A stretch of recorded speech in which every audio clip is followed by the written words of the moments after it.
ನೋಡಿ ನಾನು ಹೇಳಿದ್ನಲ್ಲ ಇದರಲ್ಲಿ 3 ಕಲರ್ಸ್ ಬರುತ್ತೆ ಅಂತ. ಇದೇ ಡಾರ್ಕ್ ಪಿಂಕ್ ನೋಡಿ ಎಷ್ಟು ಕ್ಯೂಟಾಗಿ ಕಾಣಿಸ್ತಿದೆ ಹೂವು.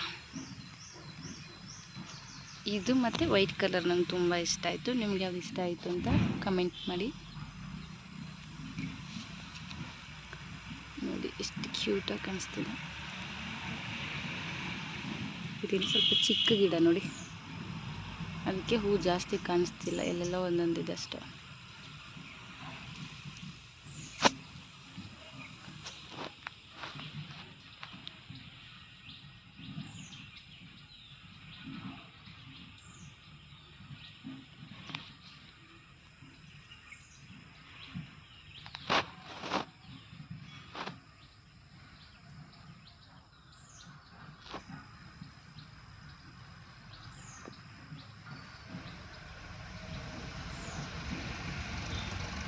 ಈ ಕಲರ್ ತುಂಬ ಇಷ್ಟ, ಎಷ್ಟು ಚೆನ್ನಾಗಿದೆ ನೋಡಿ. ಇದು ಒಂಥರ ಪಿಂಕು, ಡಾರ್ಕ್ ಪಿಂಕ್ ಇದು.